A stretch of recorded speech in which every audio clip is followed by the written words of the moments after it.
Hello, hi. We are living in tragedy. I will tell you comedy. Welcome back to Sancharam. ഇന്ന് ഞാൻ നിങ്ങൾക്ക് മുമ്പിൽ അവതരിപ്പിക്കുന്നത് എൻ്റെ സഞ്ചാരത്തിൻ്റെ ഫസ്റ്റ് എപ്പിസോഡാണ്. എല്ലാവരും ലൈക്ക് ചെയ്യുക, ഷെയർ ചെയ്യുക, സബ്സ്ക്രൈബ് ചെയ്യുക, ഇഷ്ടമായാൽ കമൻറ്റ് ചെയ്യുക. Please watch. Thank you. Mongolian വംശജരുടെ കോട്ടവാതിലിനെ സാമ്യപ്പെടുത്തുന്ന തരത്തിലായിരുന്നു പൂമുറ്റത്തേക്കുള്ള കവാടം. മംഗോളിയൻ വംശജരുടെ നിറത്തിലുള്ളതായിരുന്നു കവാടത്തിൻ്റെ പുറംചട്ട. വേറെ നിവൃത്തിയില്ലാതെ ഞാൻ ഉള്ളിലോട്ട് പ്രവേശിച്ചു. കവാടം തുറക്കുമ്പോൾ തന്നെ പരന്ന വിശാലമായ ഒരു കളിസ്ഥലം. എൻ്റെ ശ്രദ്ധ കേന്ദ്രീകരിച്ചത് പിന്നെ വേറൊരു വസ്തുവിലായിരുന്നു. ഭീമാകാരമായ ഭരണി.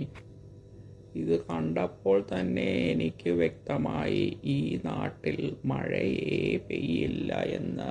അതുകൊണ്ട് തന്നെ പകൽ സമയങ്ങളിൽ ഒരു ജീവിയെയും പുറത്തു കാണാൻ സാധ്യമല്ലായിരുന്നു. പൂമുറ്റത്തിൻ്റെ ഒരു വശത്തായി ചെറിയ കമ്പികളിൽ നിർമ്മിതമായ മെസൊപ്പൊട്ടാമിയ നഗരങ്ങളിൽ മാത്രം കണ്ടുവരുന്ന തരത്തിലുള്ള സിമൻറ്റിൻ്റെ നിർമ്മിതികളിൽ താങ്ങി വച്ചിരിക്കുന്ന പല വർണ്ണത്തിലും വലുപ്പത്തിലുമുള്ള സ്റ്റാൻഡുകൾ. അത് അവിടെ കവച്ചു വച്ചിരിക്കുന്നു. സൂക്ഷിച്ചു നോക്കിയപ്പോഴാണ് മനസ്സിലായത്, അതിൽ പല തരങ്ങളിലുള്ള ആളുകളുടെ വസ്ത്രങ്ങൾ തൂങ്ങി ആടുന്നു. കാറ്റിനു ശക്തി കൂടുതലുള്ളത് കൊണ്ട് തന്നെ എൻ്റെ കണ്ണിലും മൂക്കിലും വായിലും മണ്ണു കയറി. ഈ വസ്ത്രങ്ങളുടെ എല്ലാം ഉടമകൾ ഈ കോട്ടയ്ക്കുള്ളിൽ എവിടെയോ വസിക്കുന്നു. സസ്യമാണോ എന്ന് സംശയം തോന്നുന്ന തരത്തിലുള്ള എന്തോ ഒന്ന് ചട്ടികളിലായി നിലകൊള്ളുന്നു.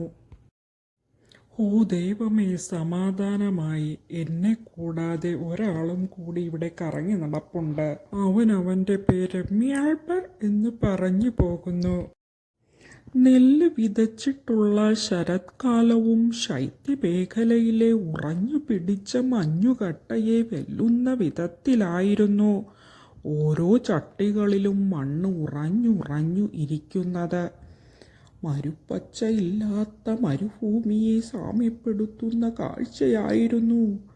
ഒരൽപ്പം ജലത്തിനായി ഞാൻ പരതുമ്പോൾ അവിടെ കണ്ടത്. തൊണ്ടക്കുഴിയും അണ്ണാക്കും നനയ്ക്കാനായി ഒരു തുള്ളി ജലത്തിനായി ഞാൻ ചുറ്റും പരതി. അതാ ഇരിക്കുന്നു ആകാശ നീല കളറിൽ കന്നാസുകൾ.